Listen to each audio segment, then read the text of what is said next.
Oh yeah, I'm totally gonna go into the fucking editing to do a bleep sound effect. That is absolutely the level of effort that I put into all of this stuff. Totally how this works. 100%. Mm, you know. Maximum effort.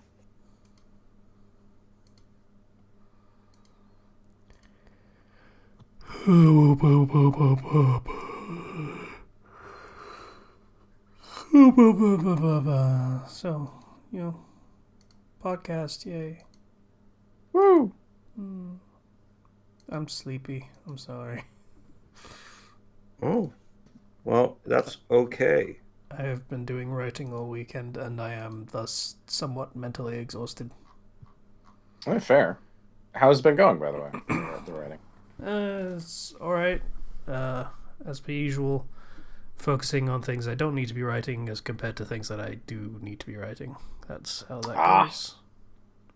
Yep. yeah. Yeah. Wouldn't this next scene be really cool if we wrote it now or we couldn't stop thinking about it? It's Mm, great. yay. I was in bed and I worked out exactly how I'm going to do the entire chapter. Yup. Time to wake up and write it. On the other hand, there's this other thing I can write that I don't have planned out in the slightest. It's better to plan it all out, right? Hmm.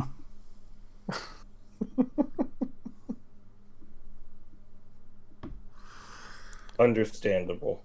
No, it isn't, but I appreciate the sentiment. It's understandable. It's not good. I mean, if you understand, explain it to me, because I don't fucking know why that happens. Because the theoretical is always better than the thing that requires actual work to do the Yeah. next step. I mean, there's work either way. I'm just writing the thing that I'm not supposed to be writing. That's still work. Oh, okay. If you're at that stage, then no, that makes no sense. That sucks. Yeah. So, yeah. Any video game things going on? Uh, I have a new commission, so I've been playing Oranges. Dragon Age Oranges. It's Yeah, Yeah. that was the extra game of your Oranges. yeah, edition. it was an expansion based on the Annoying Orange YouTube series from like 15 fucking years ago. It was big at the time, so you know Christ. that makes sense. Deep pull. It's a it's a relevant tie-in for the time period. It makes sense. So I assume you need to know something about that series to write this story. Yeah. Technically, I should be reading the fucking novels that were tie-ins to it because those are technically more relevant to what I'll end up writing, at least for the early Oh, stuff. So, huh. Fair enough. but And we'll likely have more readily accessible information. I mean, there's going to be wiki walking. That's just the thing that's going to happen, and there's nothing I can do about that. But you know, whatever. Yeah. I don't know that. Could you ask them to pay you for the books? Like, if it's something you have to buy to research, is it okay to ask for that money? I don't know. Based on my commission prices, probably. Like the price of those books would be about the price of maybe half a chapter in total. So Okay, I mean that maybe seems reasonable. I don't know. So I don't know. I've never requested something that required hard research before, or commissioned anything rather. Writing commissions are expensive. I haven't actually commissioned any writing. I've traded writing, but yeah, I depending on who you ask, I vastly undercharge, and it still gets pretty pricey. yeah, I'd believe that. I mean, yeah. Like there are people that say, hey, professional writers get paid like 6 cents a word, I think, or more. And if you math that out, that comes to about what, $6 per 100 words, so 60 per 1,000. So a standard chapter of my usual length would be about $180 at the low end. Yeah. Yeah. Yeah. I mean, I was working out prices with an artist I enjoyed a lot, or author, and what I was asking for was a relatively small thing, and it was like $300. So, yeah. I mean, it would have been quality, but like I can't afford that. So, Yeah. support artists, but don't bankrupt yourself. Yeah. I mean, commissions have always been the purview of the wealthy, and unsurprisingly, that has not changed. If you want something bespoke made to your specifications, then you usually have to pay for it in large amounts, unless you find some dumbass who is willing to do it on the cheap like me.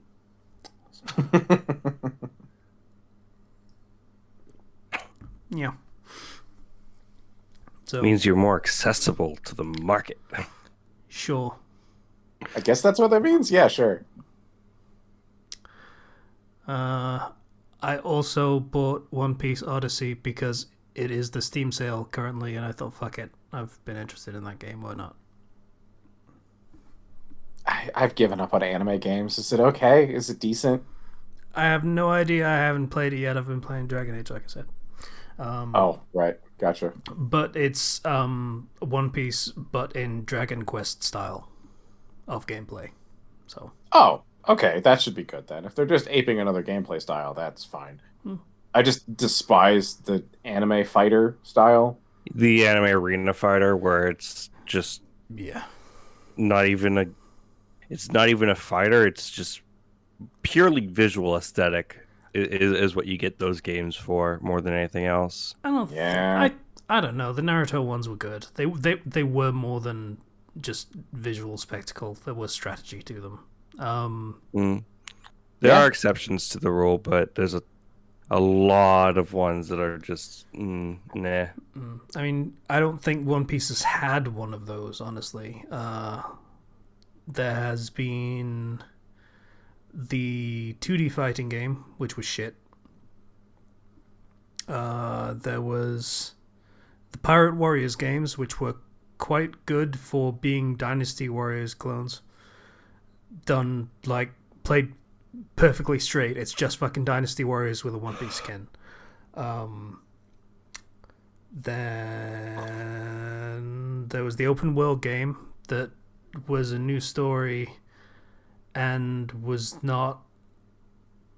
It never looked appealing to me. It looked like a kind of really shitty bare bones RPG. Action RPG, rather. But I don't know. I haven't heard bad things about it, I guess. And then there was the World Red game that I played like a couple hours of. I think I played it on the channel, actually. And that was not that fun, frankly. Yeah. And now there's this, which has gotten better reception than all of those. So that's good. Yeah, I've tried to give One Zone Justice, the My Hero Academia game, a try, and it was rough. It was bad. Yeah, that was one of the examples I was thinking in my head of the anime arena fighter. Yeah, that is Ninja Storm, but done way, way, way worse. Like, embarrassingly worse. On a level with Jump Force worse. Yeah. If they just stop adding super armor to everyone else, that'd be great. And Xenoverse. Man, I wasted a lot of time with Xenoverse. And I didn't even get into that game very much. It's just so much wasted time. I think I got Xenoverse, and then I tried playing it for a little bit, and I just could not get into it.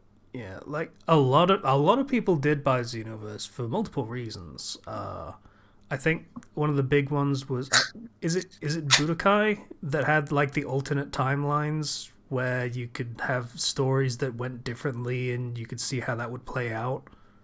Yeah, there were the what if stories in like the Budokai Tenkaichi games. Yeah, and they That they were claimed to always do really that fun. for Xenoverse. They didn't really fucking do that.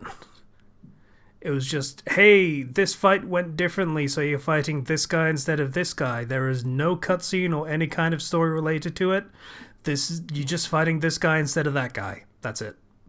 One of my favorite things in those older games was you go and you have like the unwinnable fight, except it's not actually unwinnable. If you're good enough, you can win it, and then you get a different outcome. Yeah. And I like that. and like that was always just super cool. Of like, what if in that first time Vegeta actually does beat Frieza, for Yeah. example. Yeah. Dynasty But Warriors also did that. That was a whole thing of like the different timelines. If you manage to win in the battle where that particular faction was supposed to lose, then you get the timeline where they actually win the I forget what the actual name for the thing is. So Romance of Three Kingdoms, they actually win instead of losing, and that was cool.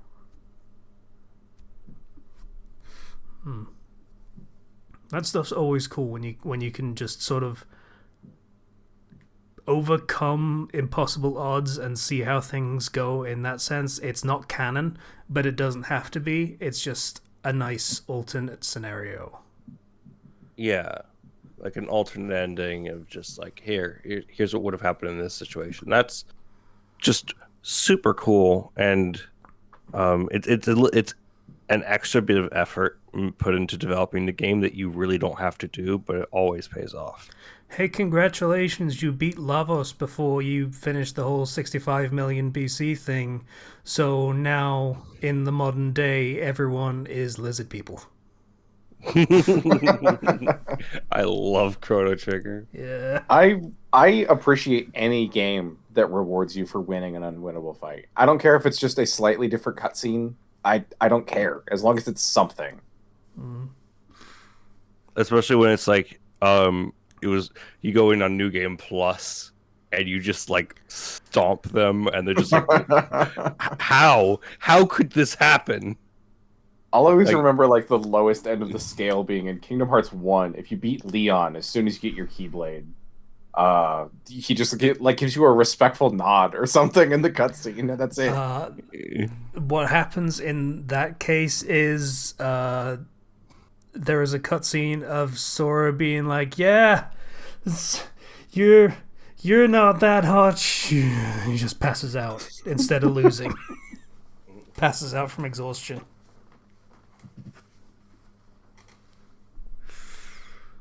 That's enough for me. That's the minimum I require. Yeah, that was okay. They did the same with Cloud as well in the arena. It always bothers me when they go the route of okay, you do win the fight, They still have it be you lose in the cutscene. That's but the you worst. still lose in the cutscene. Yep, I hate that shit. It always sucks. I hate it so much. I went through all of this and fought so hard to win, only to lose in the cutscene regardless. Ugh.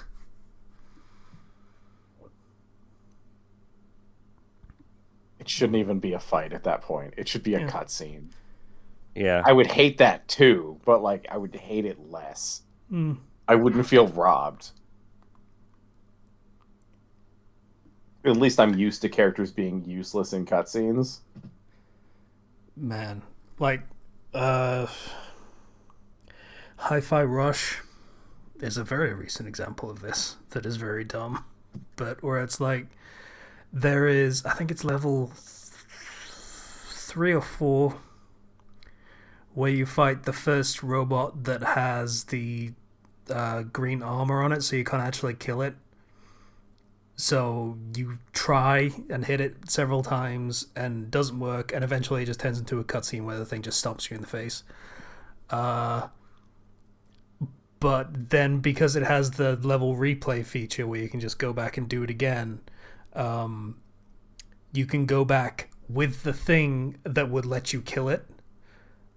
So you can just do that, and then all of the characters just bitch at you for cheating. Like, no, stop! You're not supposed to win. This is so not canon. This doesn't. No. Don't worry. I'll just play the cutscene like normal, and we'll just go from there. That's so good. I love that. That's a great way to do it.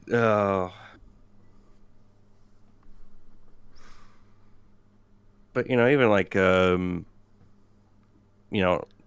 recent example, Elden Ring. They throw you against that first boss in the very beginning. The grafted scion. And you can't even heal at that point, but you kill it, and you get some good weapons early on. Yeah. And then you go run off to the cliff and then die. Yeah, that's a FromSoft staple. I mean, yeah. I do like that being like you start every Bethesda game in a prison, and you start every Dark Souls game or Dark Souls-esque one against some boss fight you're not supposed to win. And if you do win, you get a special little secret. Yeah. That is usually not worth doing the thing in the first place. Like, ooh. Fighting the asylum demon with a broken sword is not a fun experience. No. There's quite... I imagine there's a large number of people who gave up after trying to do that without realizing you just run to the side. Mm. They give a lot of indications. It's right there, and there are torches to indicate, hey, maybe look over here, kind of thing. So I think the door creaks really loudly too when it opens, and like ka-chunks as it slowly opens. People are really dumb. Yeah. I mean, yeah. Like you can put a neon sign on something and it's still not enough. Like, yeah, I'm one of those people. That's kind of the thing about FromSoft games is, yeah, they rely on players making dumb mistakes and having to learn from them. That's half of the gameplay loop is, oh, you did not see this skeleton that was specifically hiding around this corner on this cliff edge waiting to kick you off the fucking thing. Yeah, you know about that now. Good for you. Remember it. You have gained knowledge and death.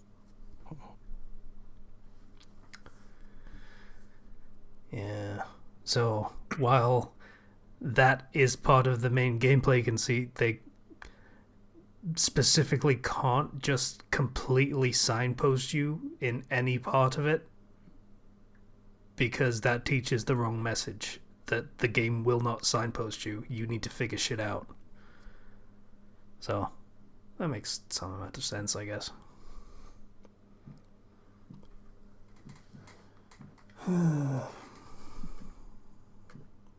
So writing has been going interestingly. Yeah.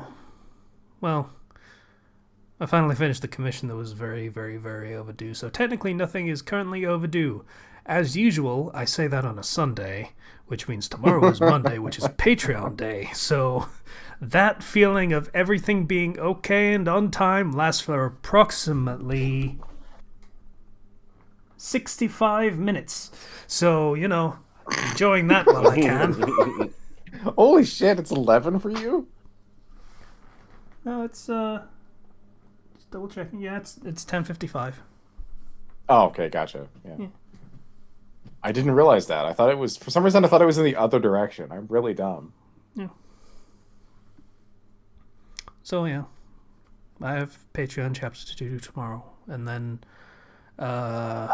first chapter of that Dragon Age commission is first priority, and then I can write whatever the fuck else I want for a while. That's cool. Because, I started a new quest because I'm a dumbass. That's how... That is the other thing that I was not supposed to be writing that I wrote instead. So, yeah. Speaking of Dark Souls.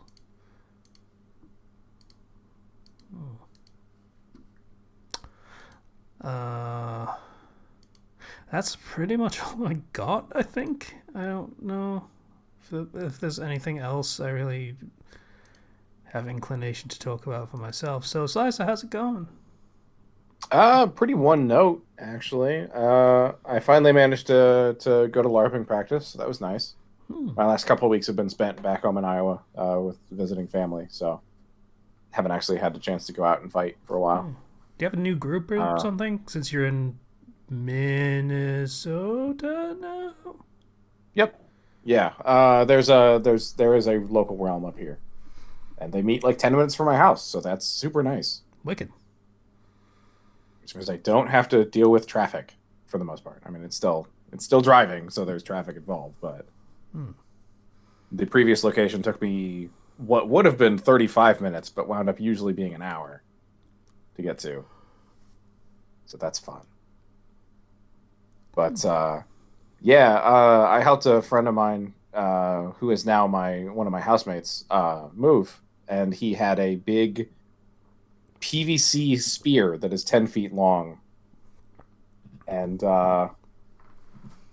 probably bigger than the handle of it is bigger than a soda can. So it's interesting to use. He calls it his Dark Souls spear because he has to be a Dark Souls boss when he drags it back after stabbing. So I now own a spear, and it's not good, but it's stupid, and I love it. So that's nice. The Diablo 4 continues. They released the release date for the first season. I don't know why they're calling them season. They're ladder. It's just this ladder season. It's modern parlance for live service games. We have seasons, so we can have season passes and battle passes and pass passes and go passes and stop passes and... Yeah, it has a battle pass. So I'm probably going to buy that and just go hard on it and see if it's like a game worth continuing to play. Because I already burned through all the content. Which is, I mean, it's not surprising. I've been playing it for a couple weeks now. Like, most games can't stand up to that kind of continued play. That's kind of the thing. Yeah, battle passes are pretty much always garbage. Yeah. Yeah. I just got they offer 2 levels of battle pass, and one of them is like, hey, skip 20 levels of this 90 level thing. It's like, I'm not going to spend $10 extra, which is, it's either $10 or $20. I'm not going to spend an extra 10 just to not play 20 levels. Yep, that is common. But, hey, I mean... You like playing our game, right? Spend money to play less of it. Here's the thing, though. I can't blame that, because my mom also plays Diablo, and she can only play like 3 times a week for a couple hours. Like, so for her, buying the $20 battle pass works great. She still gets to play. She gets to keep relatively parallel with me, so that's fine. But so I don't hate that it exists. It's just not for me. So yeah. I don't think I've really watched anything. I saw Quantumania. It exists. It exists. It's certainly a movie of all time. Aren't you excited for the new villain? The new Thanos? Oh, yeah. He conquered like half an atom.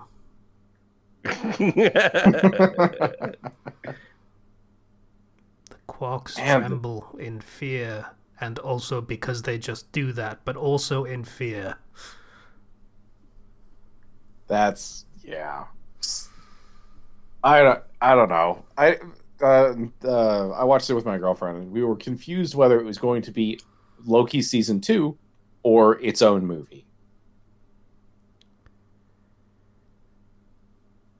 And what answer did you come to? We don't know. It's equally likely, but probably going to be a movie.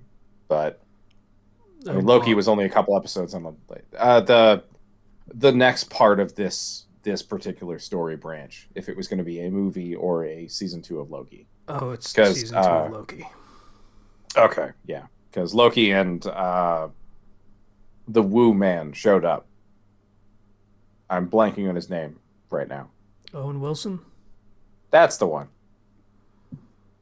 Yeah, so him and Loki showed up, so yeah. Oh shit, what was this? I want to call him Morbius, but that's not it. That's a different guy. That is a different guy. But it wasn't Mobius. Couldn't have been. Hold on. Yes, help Zero Loki. via IMDb. Owen Wilson, Loki. Okay, it is Mobius. Yep, it's Mobius M. Mobius. That's his name. That. You take the W from Wilson and turn it upside down. Mobius. Well, honestly, I was gonna say that's confusing, but no one thinks about Morbius, so that's fine. No, God, no.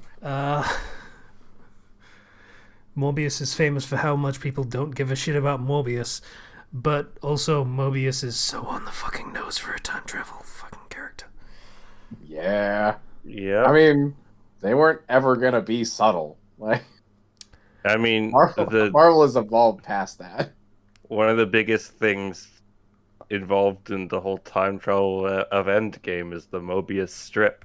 I mean, I can't talk too much shit because Mobius the Time Streamer is from Legacy of Kain also, so sometimes a good writer will reach for the low-hanging fruit. Then again, it's probably a character pulled from Marvel Comics in the first place, so I can't really speak to whether they were a good writer or not when they came up with the character. I can speak to the use of the character in the fucking Loki show, which was shit, but aside from that, you know. It is based on a comic character whose name is Mobius M. Mobius. Or yep. Mobius. His name repeats because it's an infinite ongoing thing that cycles back onto itself because Mobius. Yeah. That's what a Mobius strip is. Just cycles back on itself over and over again. That's the joke. I was not aware of that, but that makes it, I wouldn't say worse, but it makes it what I would assume it would be the whole time. I don't know. Mobius M. Mobius' physical appearance is based on that. For the comic one, the comic one's appearance is based on that of Mark Gruenwald, a Marvel writer and editor best known for tidying up continuity and striving for internal consistency. That's very cute, actually. Sacred timeline, huh?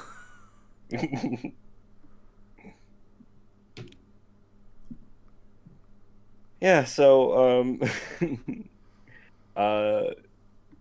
you saw Quantumania, Slicer. Yeah. I don't think I saw any other movies this week. Nothing like worth talking about. I'm sure I've seen other ones, but yeah. Quantumania is one of those. Okay, my relationship to the Ant-Man movies is as long as I'm not looking directly at them, I forget they exist. Yeah, that's fair. That tracks. Remember Luis? Yeah. That's pretty much all I got for the Ant-Man movies. And that time, he's giant and in San Francisco running down the hill or something. I think that was the thing in one of them.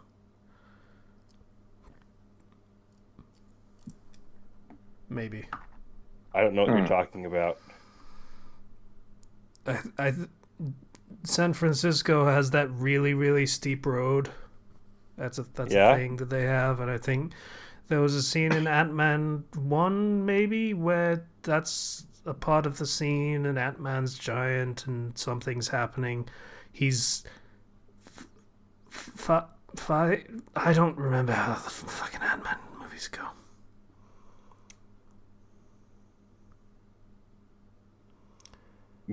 Yeah. Okay.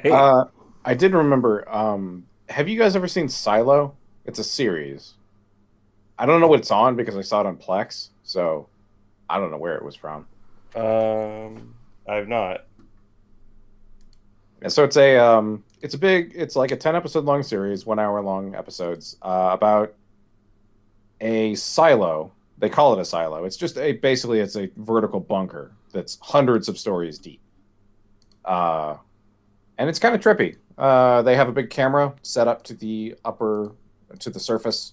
The surface is ruined by nuclear war, and they have a system where if you want to go outside, you just say you do, and then you say like I want to clean, and then you go up and clean the camera, and then die because the upper world is incredibly toxic. So some people find some interesting information of like, hey, maybe the surface is not as bad as we think it is. Maybe it's okay, and the ramifications of that it's pretty interesting. Yeah. And that was Silo on some platform. I don't know which one. All right, I'll check that out. That sounds really interesting. Apparently, it's based on a sci-fi series of books. I'm not surprised because the people have been down in the basement or down in the silo rather, not basement, for long enough to like forget things like, oh, video exists. So when somebody records themselves with an ancient camera, they're like, what the fuck is happening? What is this magic? Okay. That sounds fun.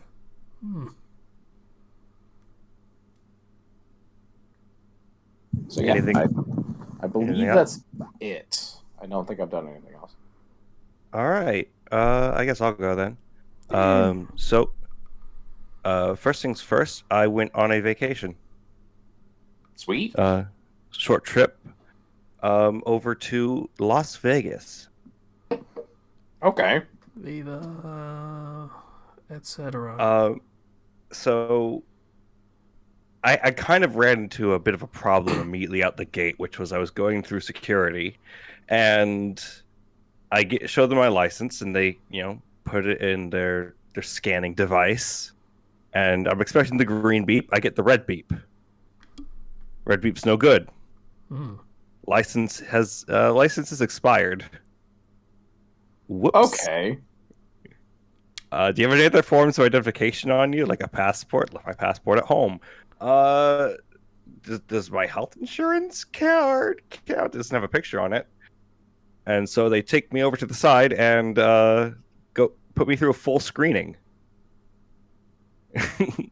in which they walk me through the security checkpoint. They then go through all of my bags and just like my entire backpack. It was the only bag I brought, and go through every single item and then just scanning and putting it all back together once they find it clean. And it was a little bit scary because I was like, am I not going to be able to get on the plane back?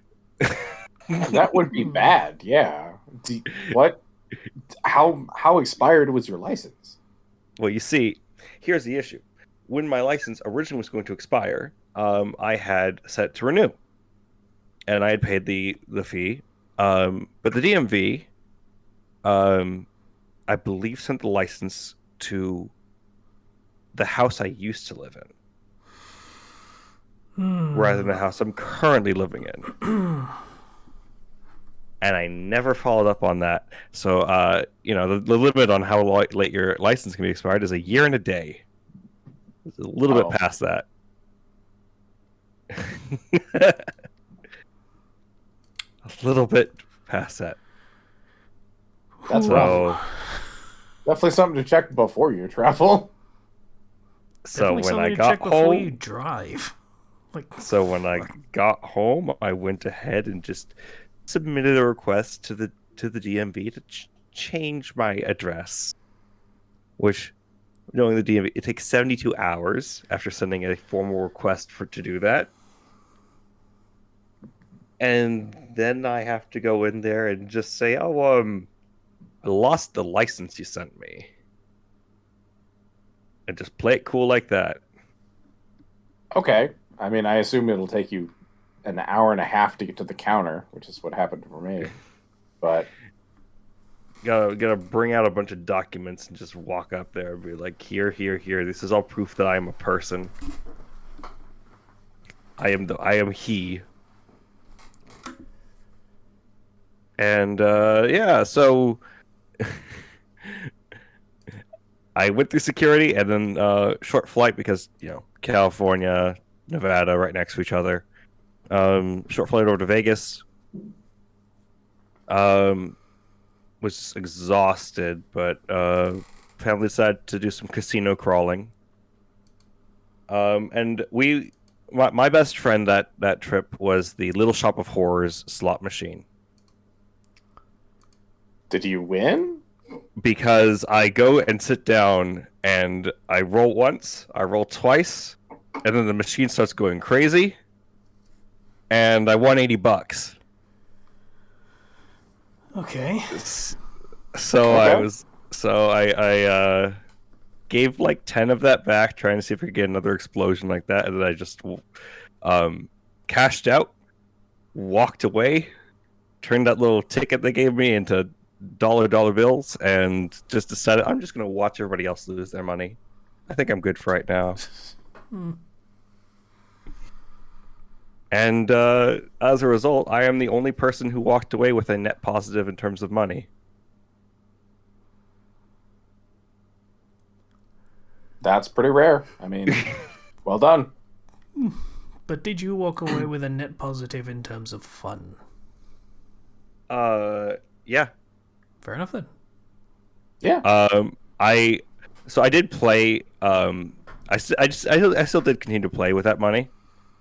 Eventually giving it pretty much all back, but then my mom was like, This "Here, you story can have now this." has a caveat that it didn't have before. Now, here's the thing. I did play a bit more, and then my mom was like, "Here, you can have this. And just go play a little bit," and gave me like a 20, and I was like, "Oh, okay, thanks." And then I turned that into $80 again on the Little Shop of Horrors machine. Again. Huh. Okay. Really generous machine this week. It was a different machine. It was a different machine in a different casino. Oh, It was okay. But it was the same like design, same everything else. And I was like, "Hey, mom, you can have this $20 back." She's like, "No, you can keep it." Oh, well, nice. So So basically, what you're telling me is you fed the Little Shop of Horror machine, yes, and it gave you what you desired from it, and all it wanted you to do was to keep feeding it. oh yeah, no, you have to get all the different. You have to get the wilds to feed the plant who is taunting you the entire time on the screen. And if you tap him, he starts saying things, and one of those like the different taunts is him making the kissy noises at you. You might be cursed. I think you might be cursed now. Yeah, that's how that works. Just it is it is not fun being in those casinos, though. I honestly, the cigarette stink is so bad. I did not. I left the casinos early. Both nights we were there, because I just could not handle it anymore. My nostrils were burning, Yeah, that's pretty bad. and I was like getting a headache, and I was just like, I need to go breathe some real air. Yeah, no. But I had fun. I played a bit, walked away with a net positive somehow. I always set a hard limit for myself, which is like $100. So I'm prepared to lose $100 when I walk into like a gambling type thing. Yeah, that's fair. I only ever pulled one $20 bill from that 100 that I pulled out of the ATM. So Everything else was just using winnings, essentially. yeah, Everything's just using winnings. So, but the real reason why we actually went to Vegas was it is the last year that they are doing the Beatles Cirque du Soleil performance at the Mirage Casino. So we went and saw that, and it is like an hour and a half or hour-ish of just some insane like performances and like with the music playing you have all sorts of different acts from the people who I don't know what it's called. They hang from like the different like ropes, or not ropes, but like the cloth from the ceiling. Called don't know. Yeah, same. I have no idea. Let me find it. Oh yeah, the aerial silk art. So if you've ever seen one of those performances, there was like a lot of that. I'll post an image in the chat for you guys to see. Kind of where they are hanging like 50, 60 feet in the air, and they have no cushion below them. Only how they wrap the rope around themselves, the silk around themselves, keeping them from falling. Incredibly dangerous and like incredibly beautiful performance to be done.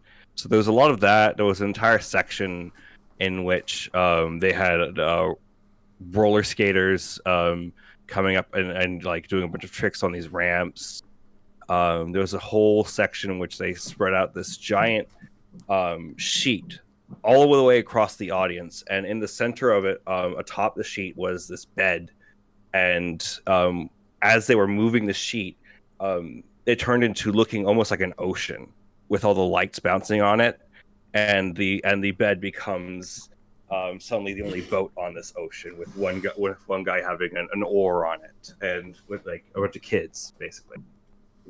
And just super cool ethereal scenes like that. Extremely amazing performance, and it's a sad thing that this is the last year it's going to be around. I'm curious what's going to be replacing it in that time slot. I mean, another Cirque du Soleil performance, presumably, but with a different theme, I would imagine. Yeah, that makes sense. I guess it would depend on what the if it was still selling well. Because like if the sales are dropping slowly, I could see them switching with something similar with a different theme. But like if there's a sharp drop, then I could see them replacing it with something completely different. Let me see if I can actually. Here's an image I'm going to upload of the stage for you guys to see in the chat. There was a huge like modifiable stage, seats all around it, like fantastic. Linkin Park Cirque du Soleil. But like parts of the stage would rise up or go down accordingly, and it was just really interesting. Yeah, and we also had some really, really good food. There was a if you've ever been to Vegas, my family was staying in the Venetian, which has a section that looks like Venice, with a whole canal going through it, and the ceiling painted to look like the sky, and you can actually get on a gondola and go through the hotel that way. Super cool stuff. And they had a restaurant there that was like it was a Mexican place, and I had the most amazing just seafood mix and like this broth thing that it was super spicy. It was super good. It had mussels, clams, shrimp, like everything. And finished that off with a dessert because they had churros, hot and fresh. I love churros. That's such a weird combination. It's seafood and churros, really? Yeah. Such a oh man. I don't know if my stomach could handle that. Like my taste buds would love it, but I don't know. I don't Oh, it's know. super good. I got an iron stomach. It's okay. But they had like a syrup on them too that was like super yummy. Hmm.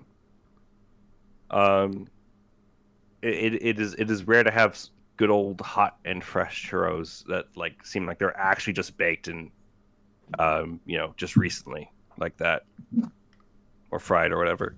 I don't know the process of churro making. I am not a churro master. One day though. One day. I mean, that's a pretty lofty goal. It's a side hobby just to be able to make churros. Just whip them out at any point. I love churros so much. Aside from the trip, which yes, I did have to go through the extra screening security on the way back. um, let's see. Did I talk about Final Fantasy 16 last week? I don't know. I don't remember. I don't think so. Okay, because I beat it. Okay. Well done. And that is a very, very good game. I've heard good things. Also, it doesn't hold back about like in relationships. So that's it's unique in that. It is an R-rated game, and it Yeah. holds true to that. They fuck. And they curse a lot.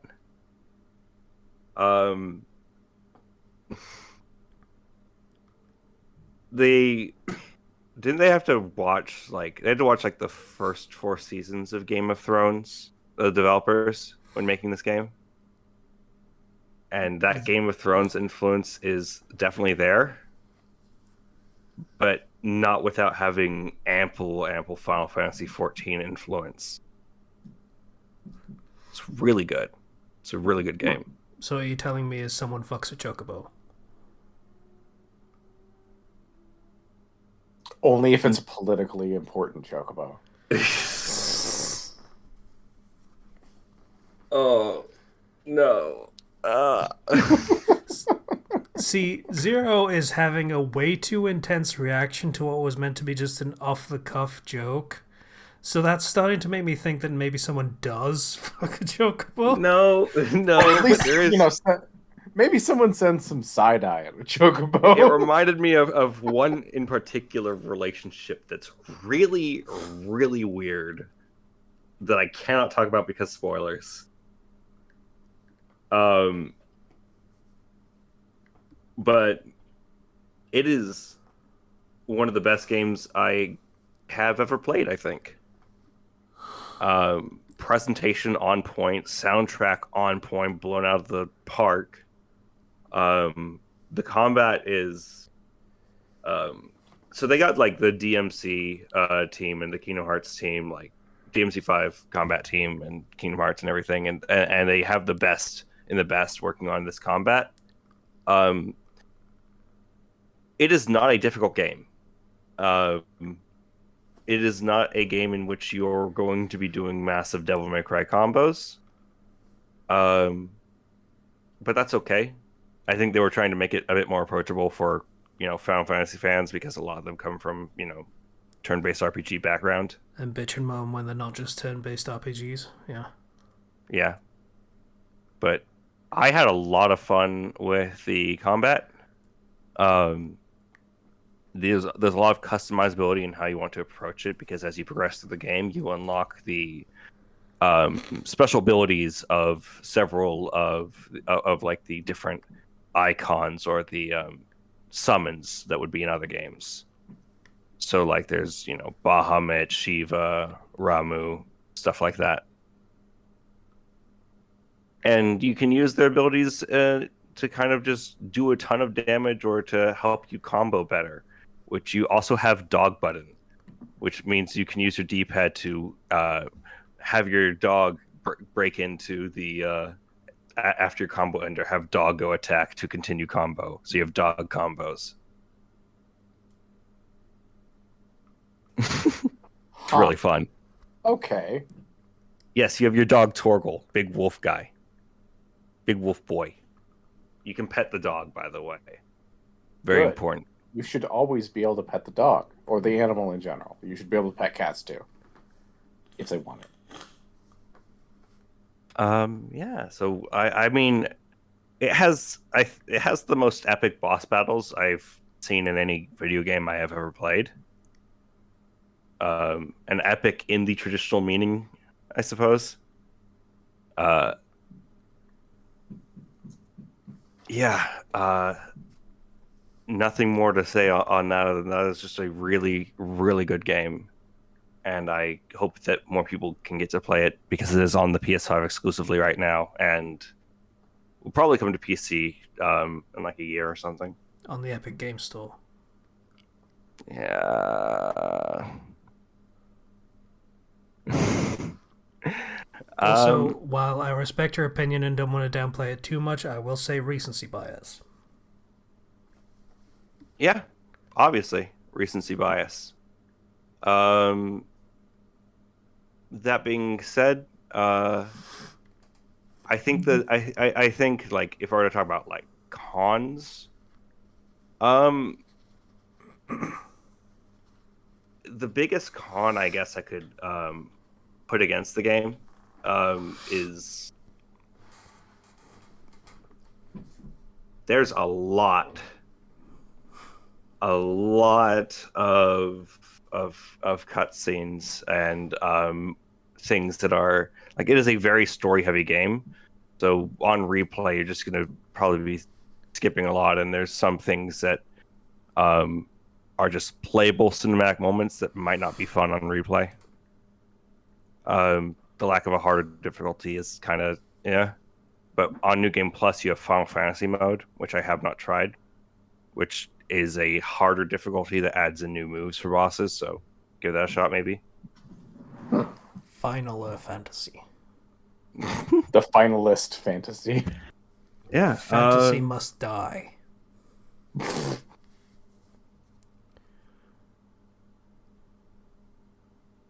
very good game. I liked it a lot. I would recommend people play it. You know they have an active time lore button. If in the middle of a cutscene, if people are talking, you can at any point hold on the gamepad, hold on the pad button, the middle button on the PS5 controller, and bring up a series of bubbles that you can select that each are specific lore entries related to what is happening in the cutscene. If you want to read up and get more context. I actually appreciate that a lot. Okay. And you can there's a lore guy you can talk to in like the hub who will just have all of those entries if you want to just go read them yourself and not active time lore in the middle of a cutscene. They have so much lore written down for this world. Yeah, it is. They even have later on an entire breakdowns of here's a huge relationship chart and showing how the relationships between different characters change over the course of the game, and you can just scroll through different years or chapters of the game and see it update, as well as here's a world map and how the different political factions are moving, and here's how that changes and how things move over time as you can scroll through that in a similar way, which I don't think those things are particularly necessary given I don't think that the game is hyper complex or anything. But they wanted to be sure that nobody was confused on what was happening or why. So what you're telling me is they're eating BioWare's lunch right now. Yeah, kind of. Nice to have a freaking lore Bible in your game that people can read up on if they're curious about things. Don't need to explain everything in cutscene, but you can. But most of the parts can be like, you know, the story's still well told. You could not look at those lore entries at all and understand most things. But if you have any burning questions, there's usually answers for them.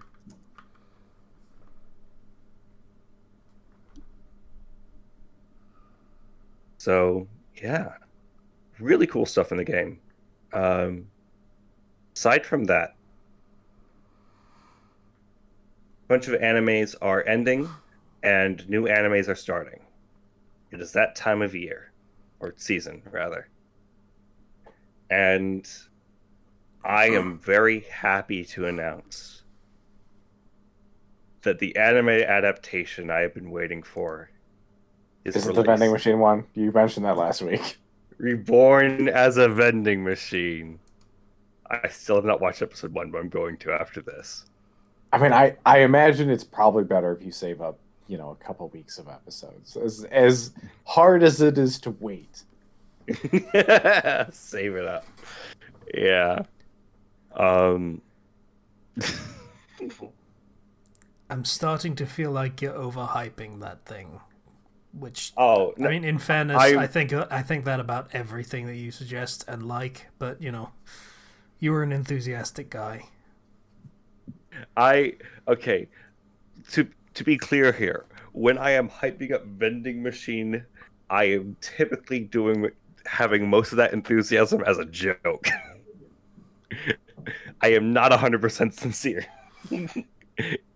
I just find it hilarious. Is it good to watch or not?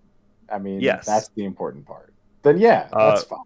It's okay to be I have to watch the first episode, but it is it's a comedy. Taking the ridiculous isekai reincarnation thing to the extreme with I'm a vending machine. True. That is pretty extreme. I cannot talk. I cannot move on my own. I am a vending machine. Like, I vend and defend. Vend and defend. The only way of communication that this character has is through using like canned phrases, like pre-recorded phrases related to the vending of drinks, and using that as code for yes or no.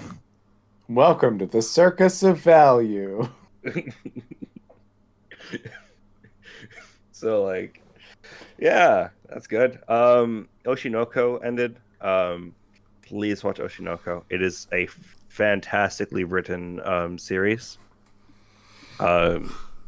With lots of thought into the psychology of the characters and the relationships between them all. Which one is that? That sounds really familiar, the name. So Oshinoko is a series about... It's been out for a while, but it's about two twins who are the children of a very famous idol named Ai. Oh, yeah. Okay, I'm familiar with this. Though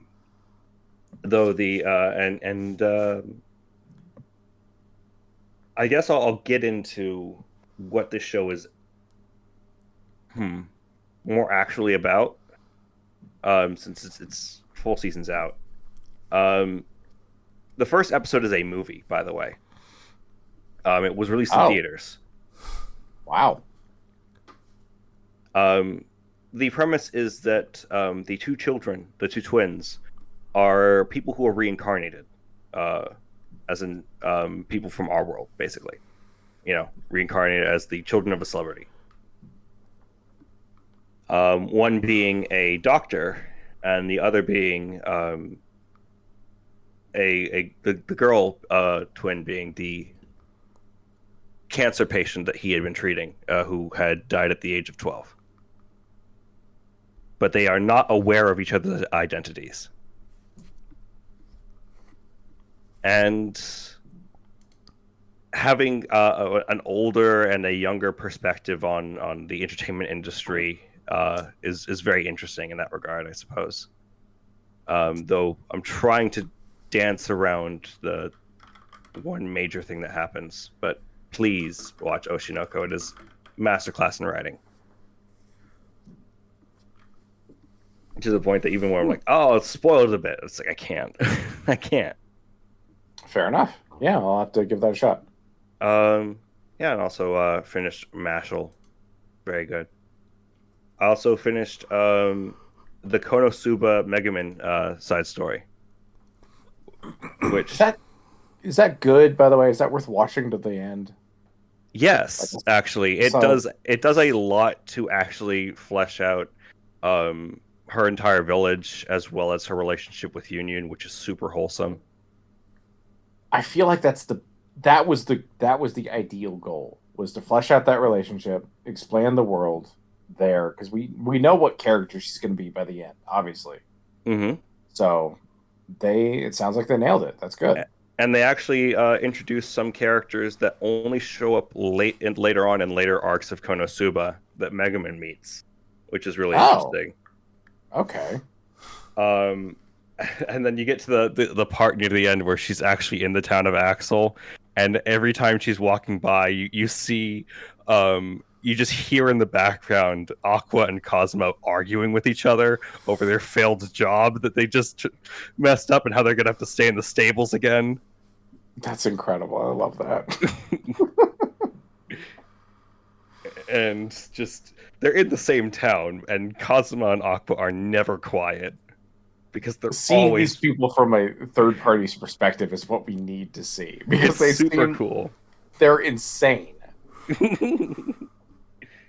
And Mega Man's just walking on her own, like doing her own business, and they're just constantly there.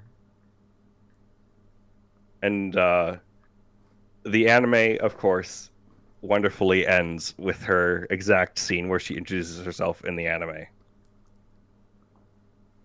So that's very nice. Would recommend that. That was the best place to end it. I mean, honestly. Yep. You So wanna there's learn more? no Keep gap at watching. all. Yeah, there's literally no gap at all if you were to just go watch Konosuba from that point. So that's super good. The season 3 of Konosuba is coming out later next year, probably. I didn't know they were having a season 3. That's good. Yep, this Awesome. was kind of filler between the season 3, which we are getting, which everybody thought was impossible, as well as the season 3 of ReZero, which is happening next year, which people had also thought was impossible. So, very good. That's about it for me.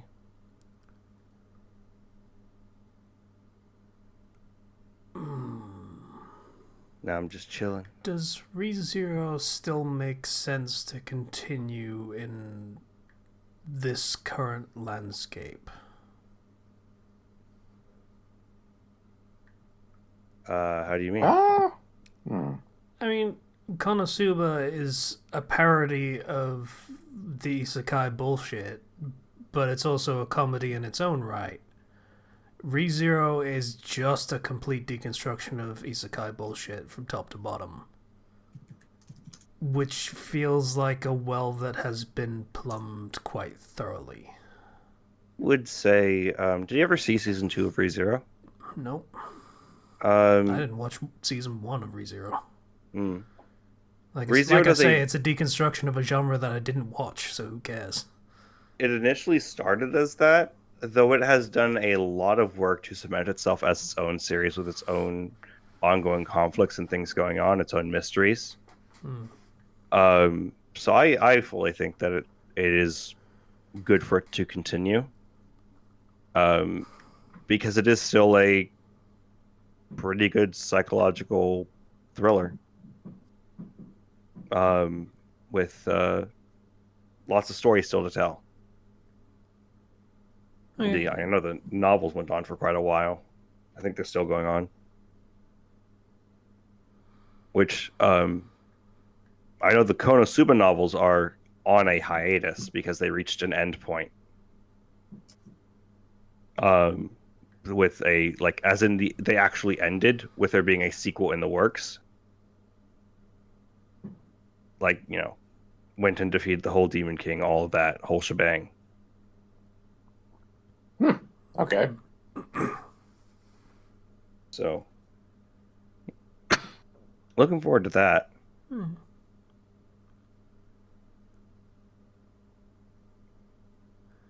Okay.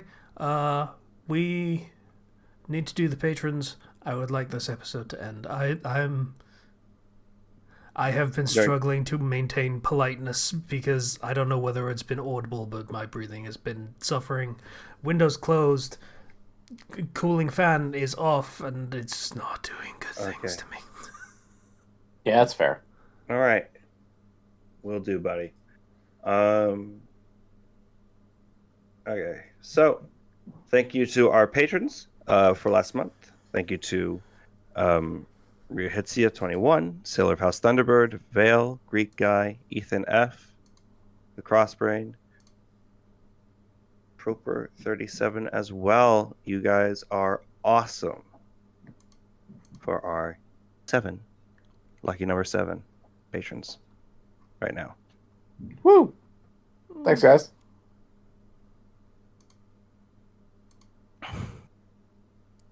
All right, you go take care of yourself, Casey. Okay. Yeah, I need to do recycling, but that also means I get to go outside and cool air, so that's good too. That's fair. All right. Discord link in the description, Patreon link in the description. Bye, everybody. Bye bye. See you guys.